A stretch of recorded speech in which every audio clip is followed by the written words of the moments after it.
The time's come to play here in my garden of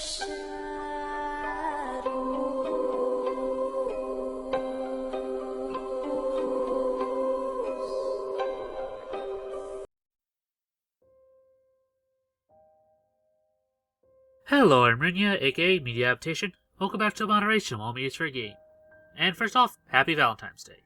Anyway, it's Friday, so that means it's time once again to look at the supposedly lost 80s anime, Go for a Punch, aka Saki Sanobashi. The story of trapped girls who become dead girls. I think we finally settled into a format of how we're doing these videos, as we first talk about the weekly updates from the Reddit and Discord servers, followed by a couple of viewer requests of 80s anime. And to close it up, we have a few Goro mangas from our mystery torrent, which has been oh so wonderful to try and weed through. So anyway, let's get down to it.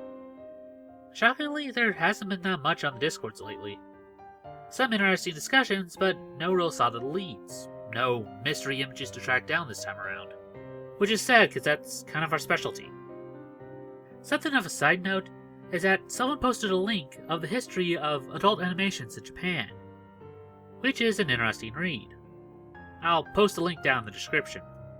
We do see some familiar entries that have popped up on this channel before, like Dream Hunter Rem and Cream Lemon, which, thanks to the video that we did on this subject, we now have the entire set of. But aside from that, we got a few repeats of ones we've done before, like Higurashi, which we have covered in its entirety on the show. And while yes, it is true that two people claw at their own throats, and one girl does off herself by bashing her head into a knife, and there is a lot of philosophical debate.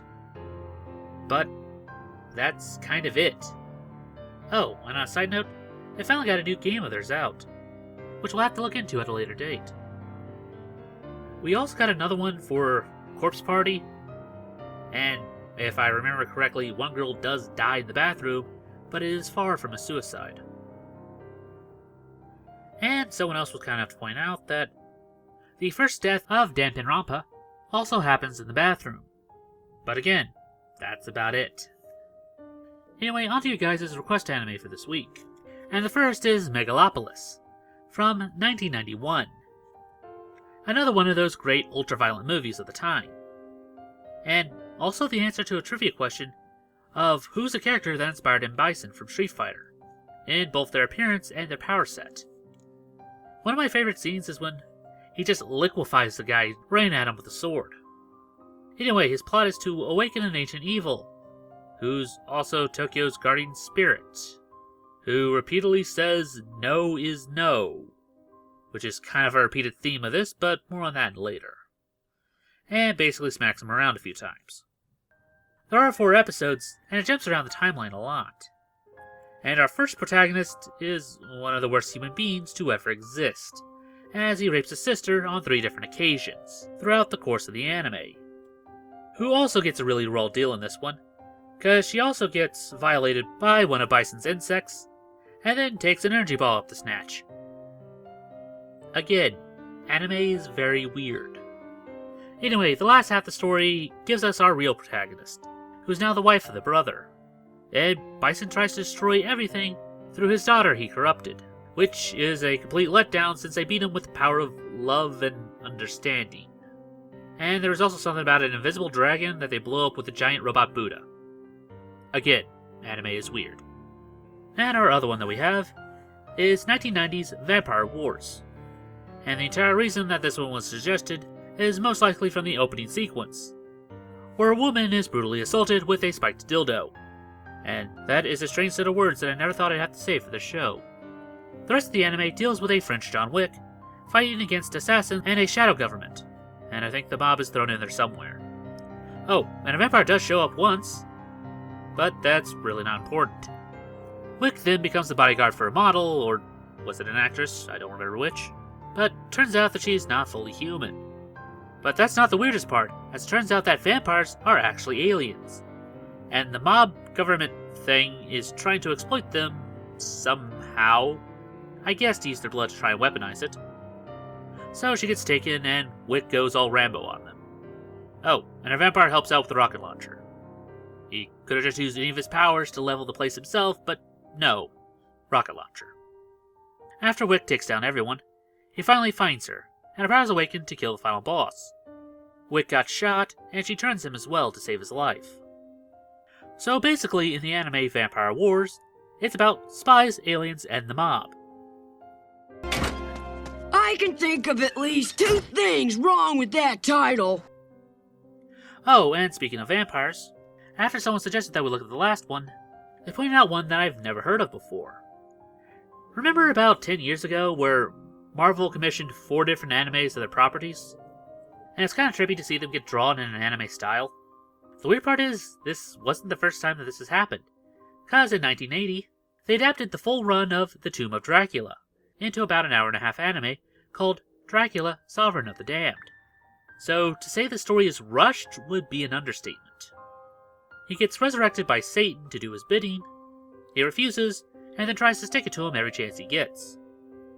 He finds some cultists who want to offer a sacrifice to their Dark Lord, but they mistake him for Lucifer. So he takes her and actually falls in love with her, and they have a kid. The cult try and catch up with him later, but they end up killing the kid instead. Which God then allows an angel to possess his body, to become a being to kill his father. And that's basically everything.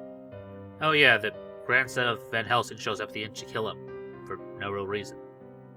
Who thought that making Dracula as the hero of the story was a good idea?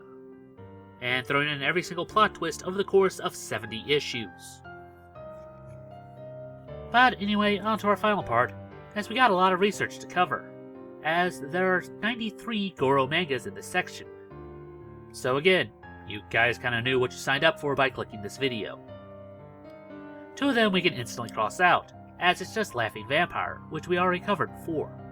One of them that immediately jumps out is called Emergency Toilet, which is accredited to an artist called The Shinji, and it's just a 4-page story of a girl committing seppuku as her guts fall down the drain. Lovely.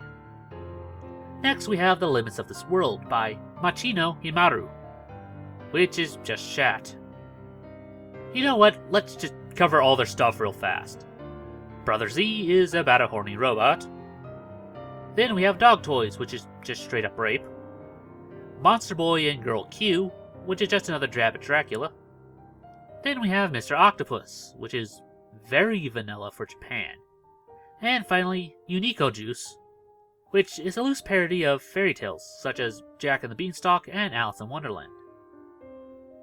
I don't believe this person actually did any real Goro aside from some light body horror. Then we have a pair from Akiban Ozu, the first being Bullets and Knife, which is just gay bondage. The things I go through this channel. And his other one was called Dogs, which is pretty much in the same vein, but also a patchwork furry.